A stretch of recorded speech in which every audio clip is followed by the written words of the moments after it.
All right, well, hi everybody. My name is Zoe. I'm the policy director here at the Sequoia Project, and I lead up policy development for the TEFCA. And today with me, I have Matt Eisenberg. He's the Associate Chief Medical Information Officer at Stanford Healthcare.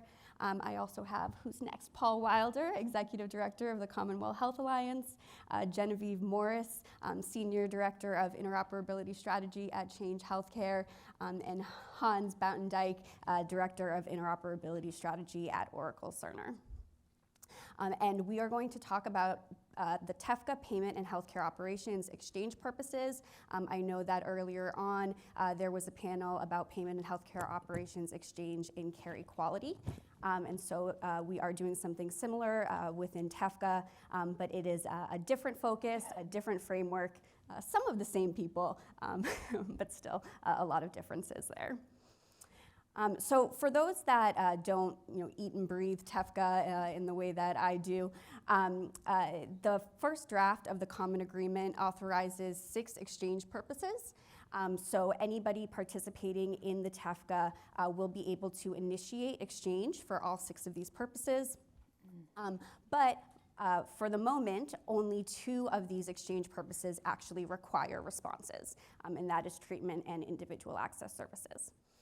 And so we have been working on phasing in, and the intention is to phase in requirements to respond for these additional exchange purposes. And so we are starting off with trying to define the standard operating procedures for the payment and healthcare operations exchange purposes. And so our charge was to collect stakeholder input and launch a stakeholder input process to inform the development of the first draft of the standard operating procedures for payment and healthcare operations exchange. We launched a stakeholder process back in July, and we've had several months of meetings. We've done one-on-one sessions, we've had some small group meetings, and we've also had a couple of public webinars in order to solicit feedback.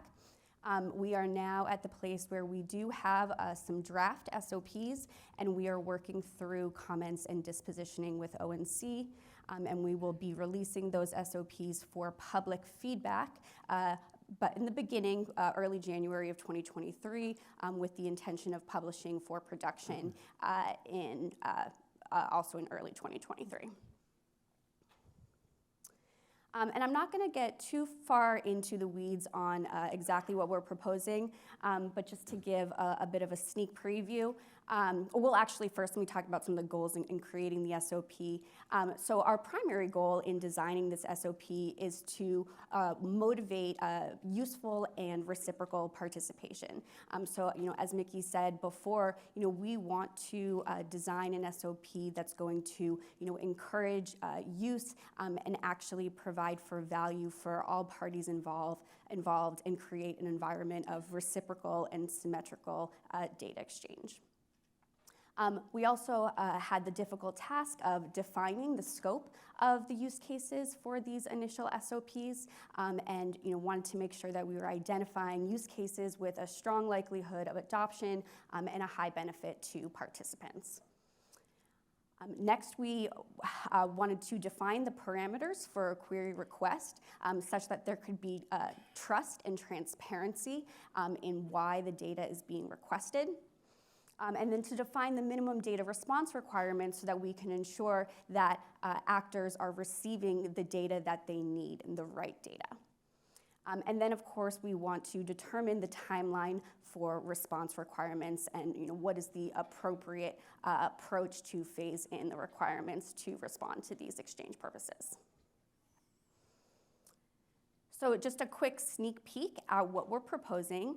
Our draft SOPs are focusing on this concept of risk, and we have 2 SOPs. So the first is payment focused and defines the use case of risk adjustment, which is essentially the process of ensuring that health plans are appropriately compensated for the risk of their members.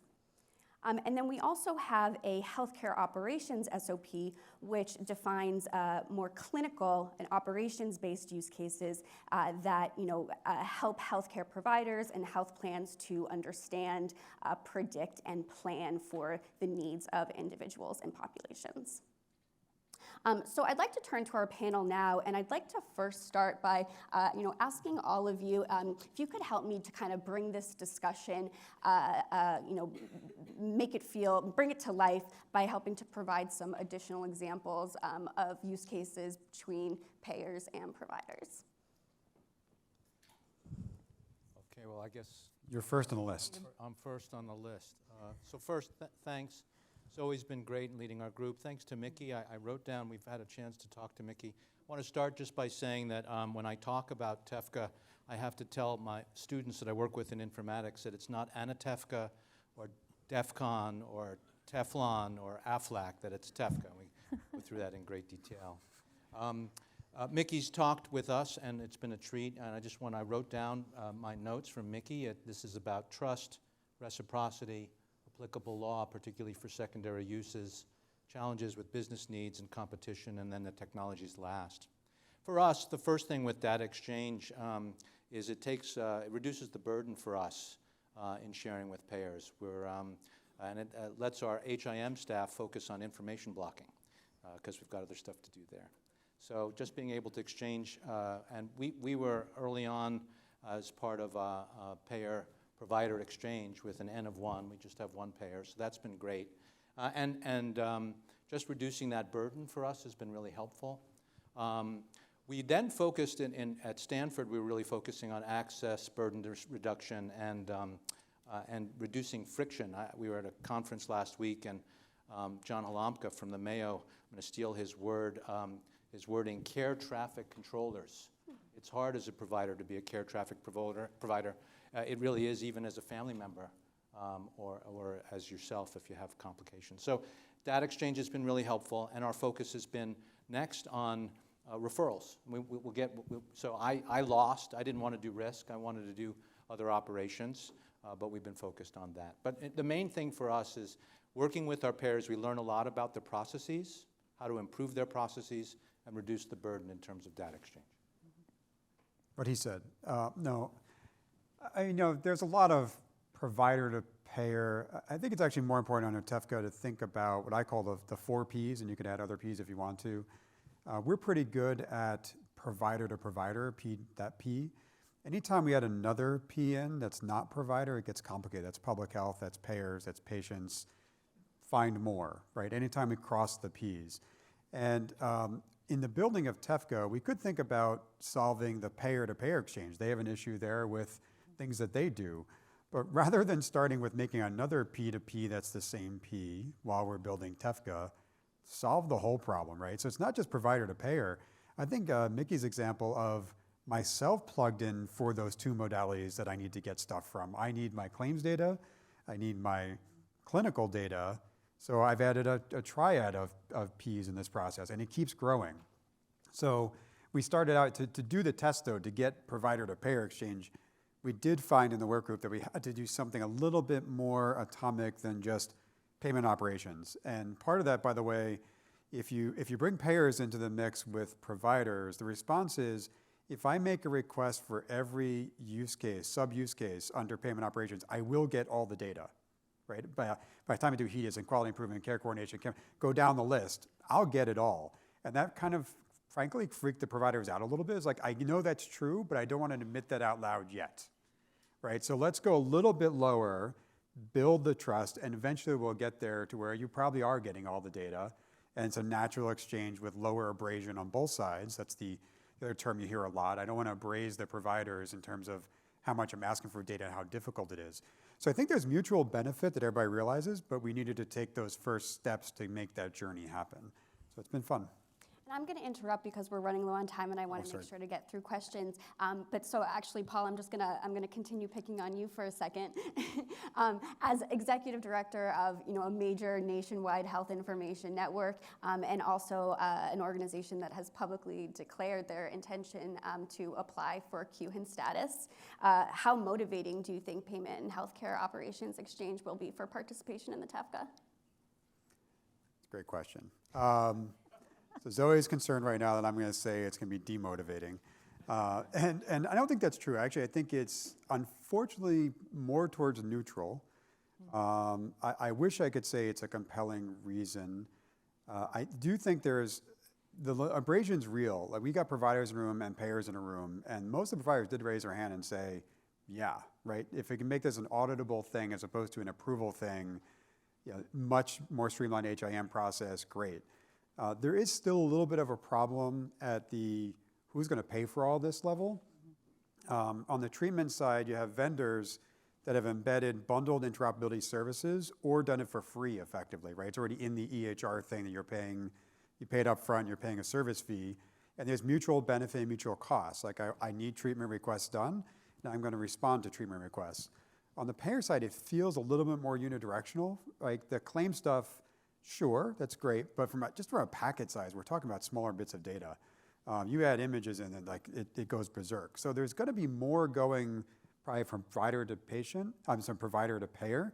And there is some concern, who's going to pay for that additional server and capacity? There's legitimate costs there.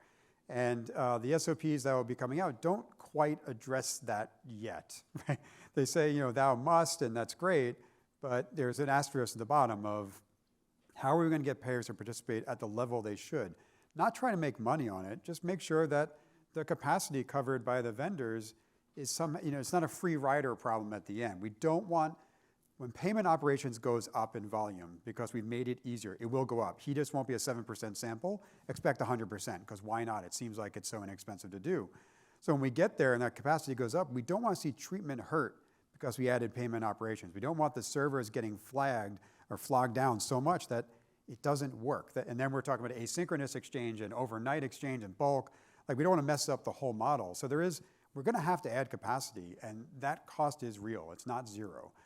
It may seem zero per transaction, but you start doing 1 billion transactions at a couple pennies, it's tens of millions of dollars. So I think that still needs to be worked out a bit, but the progress so far has been pretty good. Genevieve, same question. How will these exchange purposes motivate participation in TEFCA? I mean, on the payer side, highly motivational, right? Like, it is, so we at Change Healthcare act as an intermediary for payer customers as well as for like our own products that serve the payer customer market.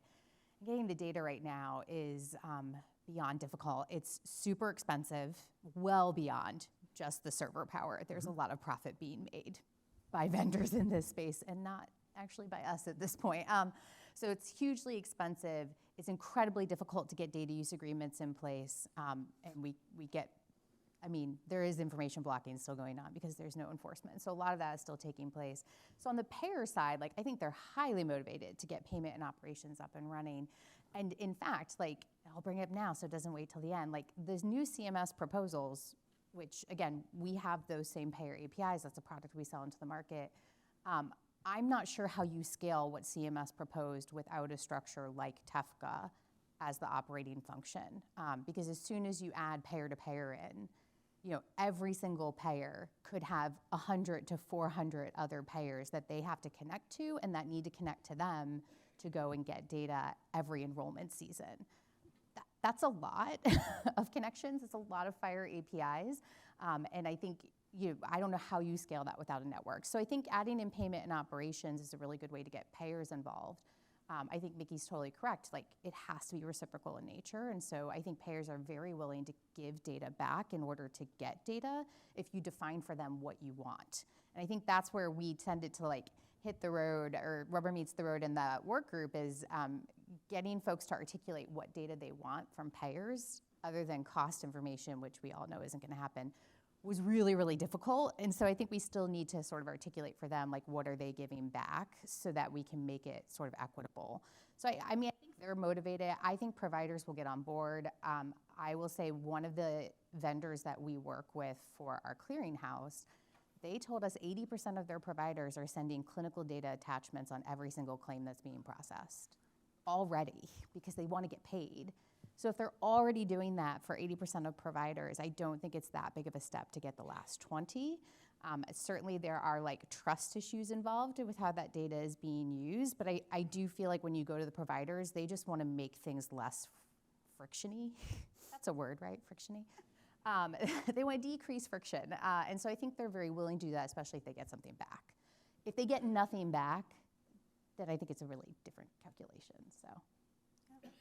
Yeah, and Matt, along that same thread as a key voice at a major healthcare system, what are some of the key points of missing data between these parties, and how do we make exchange for these purposes valuable for everyone?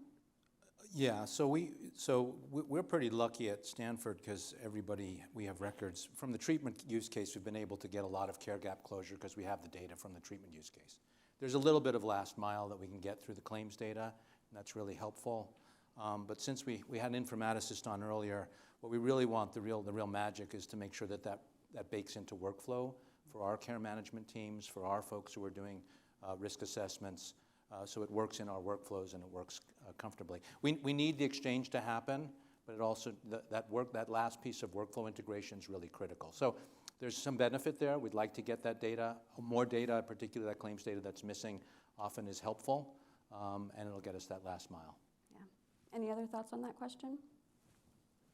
I think from an overall perspective, having a framework like TEFCA addresses a variety of these points, or has the opportunity to address a number of these points. So you hear the words trust, purpose, content, format, cost. What do I get in return? And a lot of that is that if you look at it from a HIT supplier to particularly to provider perspective, is that how can I assist a variety of views from a provider and the variety of payers that are out there? How do I scale that? How do I make that work?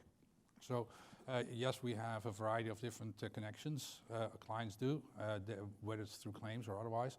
And but at the same point in time, how do I do that consistently and scale that? And that requires consistency. It requires trust, and those are some of the challenges I think we look at. You translate that into what, as a result, what kind of purposes are you looking at? Well, the ones where I have the most amount of variations, where I can provide the highest degree of consistency. And how can a framework help with that? At the same point in time, quite a bit of challenges along the way to go through that, which we can get into at any point in time. But that's what ultimately what the value of a framework can bring. It's a question of how we're going to deliver on that. But that's the place where we have to look. And Hans, I'm glad that you brought up some of those challenges, because that was going to be my next question to you, and others, please feel free to chime in after Hans. But given your experience, representing a health IT developer and sharing data with health plans on behalf of providers, can you share any pain points or lessons learned from that experience that could be relevant to implementation of these purposes in TEFCA? I think they can all tie back to those elements that we talked about. The challenge is that are the providers ready, are the payers ready to share certain data? I completely agree with Paul. Once you start to add up all the different use cases, I get up on the large set. But to draw a parallel with some of the other work that Da Vinci is doing with the clinical data exchange or payer data exchange, how much is it? Are we ready to open up and just provide the APIs to the payers? There are providers that are ready for that. They have their HIE or going through an HIE or exposing their data. They're ready. Not everybody is. So that's on that side a challenge. If you look at the formats, not everybody wants the same and needs the same data. How much is too much? How much is too little? We're not aligned on that. So you have to tailor that and have the ability to adjust that from one to the other. Those are challenges in there. Is the data of quality at the appropriate level of quality? If, as you look at it and it's being exchanged, can it pass some of the NCQA HEDIS audits? And what do you run into there? Is it acceptable for a variety of different reasons? So I think those are all the types of challenges we have to work through, and that's going to be a journey, not a tomorrow flick the switch and we're done. That's 2023 may be the start in some areas, but yes, Matt, sorry, tomorrow it's not going to be totally done. It takes time, and I think that's for everybody on both sides of the fence there, payers and providers. It will take time. I just wanted to bring up one other challenge we've talked about in the work group that we've found, which is that when our payers communicate with us, we found that we really need, and we've talked about this in the drafts, frequently updated, if not close to real-time, beneficiary coverage date information, and then payer plan mapping. So is this plan on this payer on these dates? That's sort of the foundation. And the treatment use case, it's all about the demographic matching, but we need that beneficiary information. That's something we've learned the hard way with our first experience, and I think we talked a lot about that and baking that into the process. Yeah, and a tricky part on that is, like, depending on the use case, the payer may have rights to data for a member who's no longer a member, and other use cases they don't, right? And I think that's why it's so important. You know, one of the things we ran into, I think it started in the care coordination work group, and then carried into the TEFCA, is we need the ability to be able to say, this is the sub-use case under payment and operations, right? Like, so if we're gonna draw lines on minimum necessary, which I have many feelings about, and say, like, we're gonna try and link that up, and then the coverage dates become an issue, like, we have to be able to say it's payment and it's utilization management, right? Or it's payment and it's a claim. And right now, the standards aren't really built that way, unfortunately. And so there's definitely work that has to be done to be able to build out some of that subcategory stuff that really, when it's treatment, it doesn't matter because it's all the same thing. But payment and ops, you have to be able to drill down. So that was, I had never thought about that being a problem, to be honest, until it came up in the group, so. Yeah, that's really important for that first trust element. We need that. I think that's important. Yeah, and go back to there's the provider-payer abrasion, and then there's, provider to patient, right? You talk about, benefits stuff and who's covered for what. Who does that abuse? It abuses us in the end, right? You go to something like, can I get this procedure done? And it's like multiple days process trying to figure out if I'm paying for that out of my pocket or whether it's coming out, like, and coordinating all that stuff. It winds up hurting everybody, right? There's a lot of quasi-clinical administrative workflows that are possible to solve if we share the data. And we're in the middle of that as our providers, as our payers, as is our prior payer and our prior providers. It's a mess to figure out as human being. So no wonder we want to solve this problem, right? It's necessary to do. Yeah, I was delighted to hear Alex talking about 72 hours in a week. We hate canceling that CT that we really need to do tomorrow. Or that procedure that the patient's been waiting for, and we can't get the auth. We just want that stuff to go away so that we can actually just take care of people. Yeah, absolutely. Great, so Genevieve, I'll pick on you next. With your history with the early stages of TEFCA development, and your ongoing role as an interoperability expert and a TEFCA expert, I would say, how do we manage the balance between the immediate need for TEFCA-based exchange for purposes beyond treatment, with the variation in technology needed to do so and the other challenges that we've talked about here? Well, I was really glad that you didn't euthanize TEFCA. Because I was sad about it. So, on the one hand, I'm like, you've known this was coming for a really long time. And I know there are competing demands, but we could have done more. I think the balance is, and I think we actually started to get to a good place on this in the work group, which is some phased approaches for being able to do a smaller use case with CCDAs, recognizing, like, no one on the payer side really wants your CCDAs. They would, of course, prefer FHIR data resources. But realistically, they just want data, so they'll take what they can get and they'll use tools to parse those out. And so I think we start with the CCDAs while also recognizing what CMS is doing with the FHIR APIs can be a phased-in approach on the payer side. And so there can be, like, some delay in payers sharing data back while you make responses optional with really hard deadlines that we don't move further and further out around making things required. Right, and if you look at the timeline that CMS put in place, I really hope it's not 2026 by the time we have those FHIR APIs in place. I would really like to think that we could do that faster under TEFCA and actually solve some of the scale issues of CMS. So I think we can get there. I do think it requires folks using levers and reinforcing those levers. Yeah, I think it was like the third meeting where someone said, who wrote X12 in this thing? Where did that come from? And we know what X12 is. And I'm like, oh, that's a new I mean, one. we could do X12. It just wouldn't really be fun for anyone. I No, think, not really. but, yeah. So that's kind of my feeling is like, we all have to suck it up and work hard. Yeah, I think that that debate, the leapfrogging debate, kind of, you take minimal necessary and a bunch of other things. Actually, FHIR is better for this, right? Because in theory, you would be asserting what your definition as the payer is for minimally necessary by the requests you make, right? You can pick individual resource and say, I need this for this purpose. It's a quality improvement or it's a heat. These are the 12 things I need. Versus a document, give me everything and I'll parse it out, which doesn't really feel minimally necessary because under treatment, we do just send a blob of data and hopefully your EHR is good enough at ripping that apart into discrete things you see on your screen. And if not, you're stuck reading a 120-page document in a, quote, human-readable format of XML, which is not good, right? So, I mean, there was that debate of, do we have to wait? And part of the confusion, it's good confusion, but it's confusion, is TEFCA launch and the parallel work to get FHIR to launch with TEFCA at the same time. It's like, are we only a year away? Should we be waiting? And I actually don't know if I have a really well-formed opinion on that, because the other side is when we send full documents around, there's going to be someone says, now I need you to figure out the minimally necessary of just exactly what you need. It's like, oh my God, that's going to delay us 5 years. So the only reason I say we don't need to wait is the EHR vendors that have payer hubs right now are sending CCDAs with USCDI plus extra data.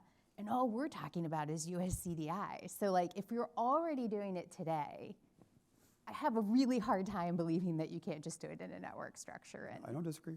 just, it feels like a straw man. Yeah, but we learned that some payers are doing that and some are waiting. That's true. So, yeah, So some have jumped on it and they can ingest it, they're happy to do so, and some of the payers are really waiting until FHIR comes. That's fair. Great. Well, I know we're running a little bit over, and folks probably want to take a break. So maybe we have time for one question from the audience. I see. Better be the best question ever. Yeah. I'm seeing T-shirts. that's "Don't really high euthanize pressure." TEFCA." Maybe Jocelyn. two. Maybe we'll do two just to hedge our bets here a little bit. Jocelyn Keegan, I work for Point of Care Partners, but I run the Da Vinci Project, so thank you for the love from the stage. I guess I really want to make a clarification. I think the answer is, yeah, we could start now. And I often think of Harry Potter and the Patronus for the other dorks in the room of that you are the solution. We can solve our own problems. We don't have to wait for the regs to tell us to do it. I have a party of the willing that are already implementing actively in production many of the things you're talking about today. And the ability to add the network to that is just so compelling and powerful. So I would urge people to think about how you prioritize these issues inside your own organization. And then the second point was this point of attribution, or who are you and when does your coverage end and start, I think is really important. And we found as people were going to implement that it was stopping them. And it was not allowing them to really pick and choose when to invoke the APIs. And so we actually developed a guide which is called Member Attribution. It's a little bit of a misnomer, but it allows you to do exactly that. So I would ask folks to pick that guide up and use it.